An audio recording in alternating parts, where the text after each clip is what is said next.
The Orisha mythos is rooted in the ancient spiritual traditions of the Yoruba people, spanning West Africa and the African diaspora.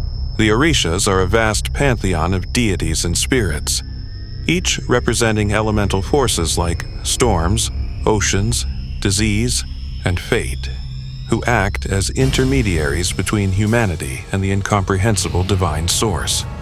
Unlike distant gods, Orishas possess potent, often flawed personalities, mingling human traits with supernatural power. Their legends are steeped in drama, shape-shifting, vengeance, and creation, sometimes beautiful, sometimes terrifying. Within these stories, the boundary between sacred and monstrous blurs, making the Orishas at once protectors, tricksters, and agents of cosmic mystery. Splinters of the Hollowing.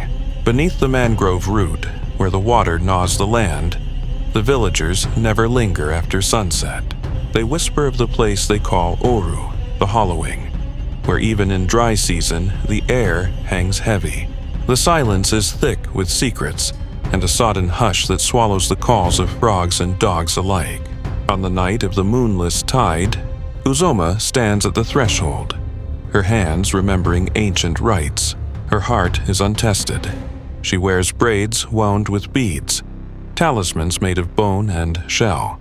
Tonight, she seeks answers that old songs will not give, stepping into the unknown darkness. A rustle.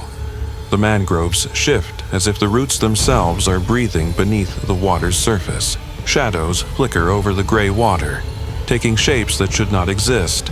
Broken faces, elongated limbs. A mouth where a mouth ought not be. The elders call this guardian Eshu, the one between paths. He is trickster and warden, laughter sharp as a blade, with eyes deep enough to drown faith. Uzoma steps into the bog. Her breath is loud, but the pulse of water beneath is louder still. She recalls tales. Eshu split the one god, scattering fragments of divinity into the very soil.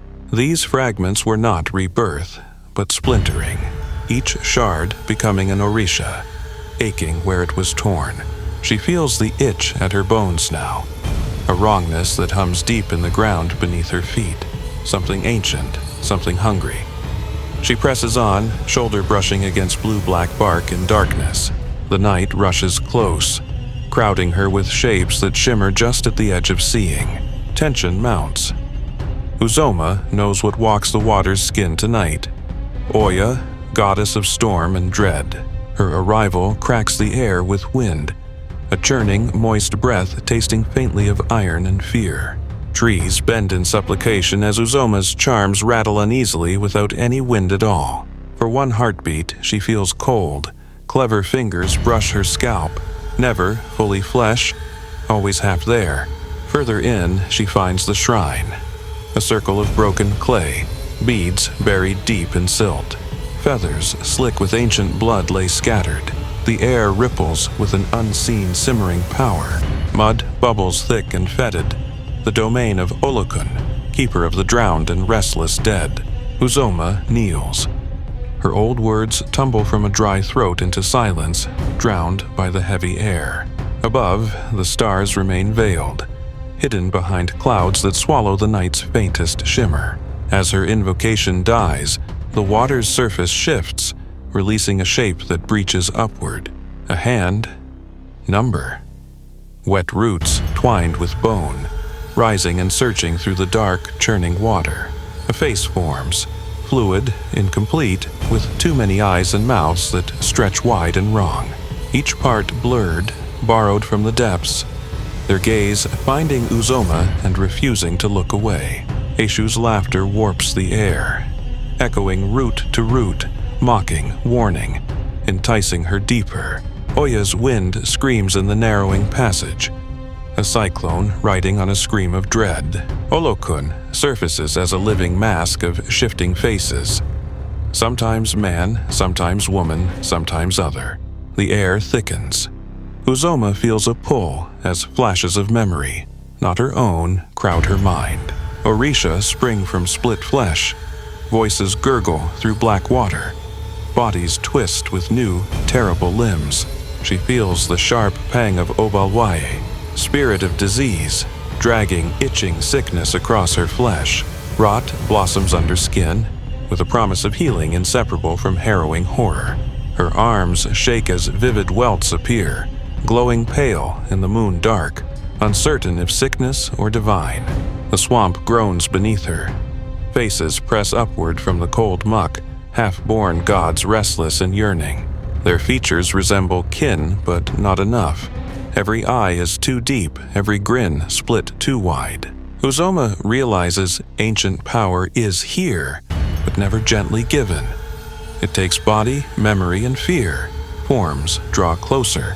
The uncanny valley widens. A gulf of almost that chills her spirit.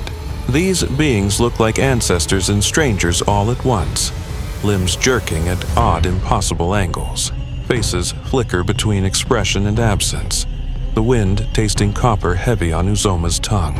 At the peak, unease erupts into terror as Oya sweeps in, riding the cyclone's scream. Shrieks clash with lullabies of water. Eshu's laughter splits into a howling fury. Olokun surfaces as a living mask of shifting, impossible faces, human and not. Blood bubbles from the shrine and then recedes. Roots coil, entwine, squeezing tight. Uzoma falls into the bog, into blackness, her vision pixelating and fragmenting like a heat mirage. Countless hands scrabble at her, rooting for purchase, dragging her senses even deeper. She sees herself split.